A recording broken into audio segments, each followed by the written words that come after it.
Graça e paz, meus queridos irmãos e irmãs em Cristo Jesus. Queridos irmãos e irmãs, vamos dar sequência à nossa leitura bíblica. Atos dos Apóstolos, capítulo 25. Paulo perante Festo, apela para César. Tendo, pois, Festo assumido o governo da província, 3 dias depois subiu de Cesareia para Jerusalém. E logo os principais sacerdotes e os maiorais dos judeus lhe apresentaram queixa contra o Paulo e lhe solicitavam, pedindo como favor, em detrimento de Paulo, que o mandasse vir a Jerusalém, armando eles cilada para o matarem na estrada. Festo, porém, respondeu achar-se Paulo detido em Cesareia, e que ele mesmo, muito em breve, partiria para lá.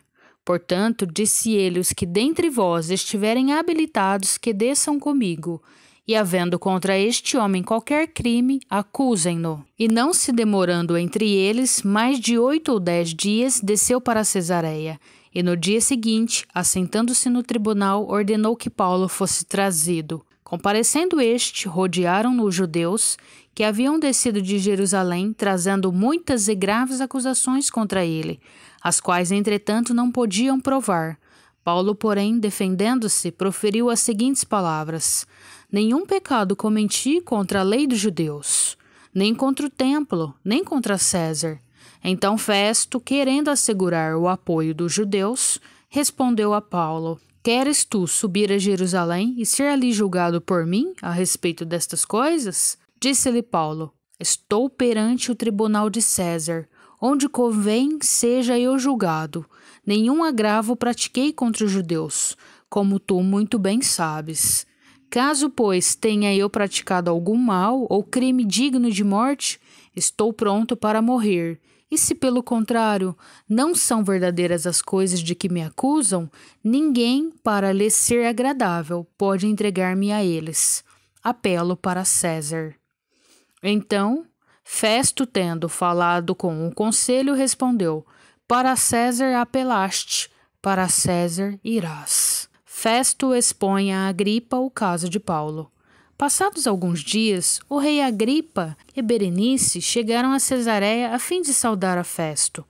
Como se demorassem ali alguns dias, Festo expôs ao rei o caso de Paulo, dizendo: Félix deixou aqui preso certo homem, a respeito de quem os principais sacerdotes e os anciãos dos judeus apresentaram queixa, estando eu em Jerusalém, pedindo que o condenasse. A eles respondi que não é costume dos romanos condenar quem quer que seja, sem que o acusado tenha presentes os seus acusadores e possa defender-se da acusação.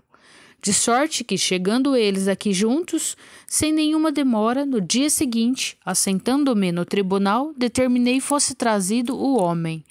E levantando-se os acusadores, nenhum delito referiram dos crimes de que eu suspeitava.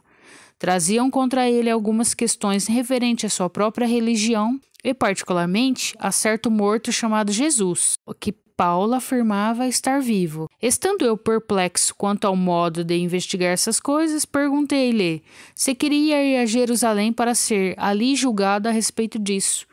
Mas, havendo Paulo apelado para que ficasse em custódia para o julgamento de César, ordenei que o acusado continuasse detido até que eu o enviasse a César. Então Agripa disse a Festo: Eu também gostaria de ouvir este homem. Amanhã, respondeu ele, o ouvirás. Festo de novo fala a Agripa.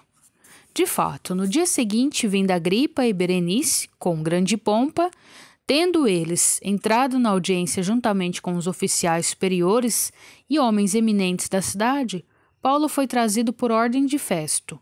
Então disse Festo: Rei Agripa e todos vós que estáis presente conosco, vedes este homem, por causa de quem toda a multidão dos judeus recorreu a mim, tanto em Jerusalém como aqui, clamando que não convinha que ele vivesse mais. Porém, eu achei que ele nada praticara passível de morte. Entretanto, tendo ele apelado para o imperador, resolvi mandá-lo ao imperador. Contudo, a respeito dele nada tenho de positivo que escreva ao soberano. Por isso, eu o trouxe à vossa presença, e mormente a tua, ó rei Agripa, para que, feita a arguição, tenha eu alguma coisa que escrever. porque não me parece razoável remeter um preso sem mencionar ao mesmo tempo as acusações que militam contra ele. Capítulo 26. Paulo discursa perante o rei Agripa. A seguir, Agripa, dirigindo-se a Paulo, disse: É permitido que uses da palavra em tua defesa. Então Paulo, estendendo a mão, passou a defender-se nestes termos: Tenho-me por feliz, ó rei Agripa, pelo privilégio de hoje na tua presença poder produzir a minha defesa de todas as acusações feitas contra mim pelos judeus. Mormente porque és versado em todos os costumes e questões que há entre os judeus. Por isso eu te peço que me ouças com paciência. Quanto à minha vida, desde a mocidade, como decorreu desde o princípio entre meu povo e em Jerusalém, todos os judeus a conhecem. Pois, na verdade, eu era conhecido deles desde o princípio, se assim o quiserem testemunhar, porque vivi fariseu, conforme a seita mais severa da nossa religião.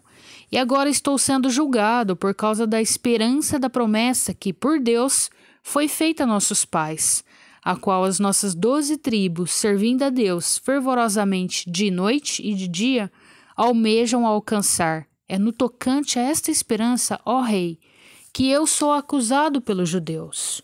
Por que se julga incrível entre vós que Deus ressuscite os mortos? Na verdade, a mim me parecia que muitas coisas devia eu praticar contra o nome de Jesus, o Nazareno.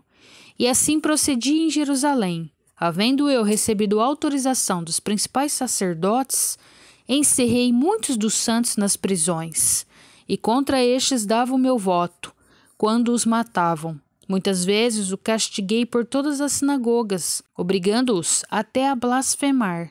E demasiadamente enfurecido contra eles, mesmo por cidades estranhas, os perseguia. Com estes intuitos, parti para Damasco, levando a autorização dos principais sacerdotes e por eles comissionado. Ao meio-dia, ó rei, indo eu caminho fora, vi uma luz no céu, mais resplandecente que o sol, que brilhou ao redor de mim dos que iam comigo. E caindo todos nós por terra, ouvi uma voz que falava em língua hebraica: Saulo, Saulo, por que me persegues? Dura coisa é recalcitrares contra os aguilhões. Então eu perguntei: Quem és tu, Senhor? Ao que o Senhor respondeu: Eu sou Jesus, a quem tu persegues. Mas levanta-te e firma-te sobre teus pés, porque por isto te apareci, para te constituir ministro e testemunha, tanto das coisas que me viste, como daquelas pelas quais te aparecerei ainda, livrando-te do povo e dos gentios para os quais eu te envio, para lhes abrir-lhes os olhos e os converteres das trevas para a luz, e da potestade de Satanás para Deus, a fim de que recebam eles remissão de pecados e herança entre os que são santificados pela fé em mim. Pelo que, ó rei Agripa, não fui desobediente à visão celestial, mas anunciei primeiramente aos de Damasco e em Jerusalém, por toda a região da Judéia, e aos gentios que se arrependessem e se convertessem a Deus, praticando obras dignas de arrependimento. Por causa disto, alguns judeus me prenderam, estando eu no templo, e tentaram matar-me, mas alcançando o socorro de Deus, permaneço até o dia de hoje, dando testemunho tanto a pequenos como a grandes, nada dizendo, senão o que os profetas e Moisés disseram haver de acontecer. Isto é, que o Cristo devia padecer, e sendo o primeiro da ressurreição dos mortos, anunciaria a luz ao povo e aos gentios. Paulo é interrompido por Festo. Dizendo ele estas coisas em sua defesa, Festo o interrompeu em alta voz: Estás louco, Paulo? As muitas letras te fazem delirar. Paulo, porém, respondeu: Não estou louco, ó excelentíssimo Festo. Pelo contrário, digo palavras de verdade e de bom senso, porque tudo isto é do conhecimento do rei, a quem me dirijo com franqueza, pois estou persuadido de que nenhuma destas coisas lhe é oculta, porquanto nada se passou em algum lugar escondido. Acreditas, ó rei Agripa, nos profetas? Bem sei que acreditas. Então Agripa se dirigiu a Paulo e disse: Por pouco me persuades a me fazer cristão. Paulo respondeu: assim Deus permitisse que, por pouco ou por muito, não apenas tu, ó rei, porém todos os que hoje me ouvem, se tornassem tais qual eu sou, exceto estas cadeias. Paulo teria sido solto se não tivesse apelado para César. A essa altura levantou-se o rei e também o governador e Berenice, bem como os que estavam assentados com eles, e havendo-se retirado, falavam uns com os outros, dizendo: este homem nada tem feito passível de morte ou de prisão. Então Agripa se dirigiu a Festo e disse: este homem bem podia ser solto, se não tivesse apelado para César. Capítulo 27. Paulo enviado para a Itália. Quando foi decidido que navegássemos para a Itália, entregaram Paulo e alguns outros presos a um centurião chamado Júlio, da corte imperial. Embarcando num navio adramatino, que estava de partida para costear a Ásia, fizemo-nos ao mar, indo conosco Aristarco, macedônio de Tessalônica. No dia seguinte chegamos a Sidom, e Júlio, tratando Paulo com humanidade, permitiu-lhe ir ver os amigos e obter assistência. Partindo dali, navegamos sob proteção de Chipre, por serem contrários os ventos, e tendo atravessado o mar ao longo da Cilícia e Panfilha, chegamos a Mirra na Lícia. Achando ali o centurião um navio de Alexandria, que estava de partida para a Itália, nele nos fez embarcar. Navegando vagarosamente muitos dias, e tendo chegado com dificuldade defronte Quinido, não nos sendo permitido prosseguir por causa do vento contrário, navegamos sob a proteção de Creta, na altura de Salmona. Costeando-a penosamente, chegamos a um lugar chamado Bons Portos, perto do qual estava a cidade de Lazéia. Os perigos da viagem. Depois de muito tempo, tendo se tornado a navegação perigosa, e já passado o tempo do dia do jejum, admoestava-os Paulo, dizendo-lhes: senhores, vejo que a viagem vai ser trabalhosa, com dano e muito prejuízo, não só da carga e do navio, mas também da nossa vida. Mas o centurião dava mais crédito ao piloto e ao mestre do navio do que ao que o Paulo dizia. Não sendo o porto próprio para invernar, a maioria deles era de opinião que partissem dali, para ver se podiam chegar a Fenície, e aí passar o inverno, visto ser um porto de Creta, o qual olhava para o nordeste e para o sudeste. Soprando brandamente o vento sul, e pensando eles ter alcançado o que desejavam, levantaram âncora e foram costeando mais de perto a ilha de Creta.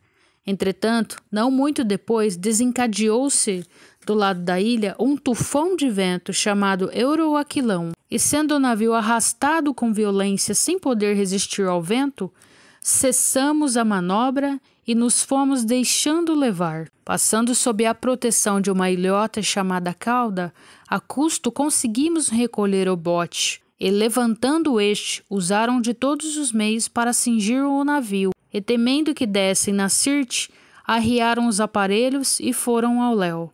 Açoitados severamente pela tormenta, no dia seguinte já aliviavam o navio. E ao terceiro dia, nós mesmos, com as próprias mãos, lançamos ao mar a armação do navio, e não aparecendo, havia já alguns dias, nem sol nem estrelas caindo sobre nós. Grande tempestade dissipou-se, afinal, toda a esperança de salvamento. Havendo todos estado muito tempo sem comer, Paulo, pondo-se em pé no meio deles, disse: senhores, na verdade era preciso terem me atendido, e não partir de Creta para evitar este dano e perda.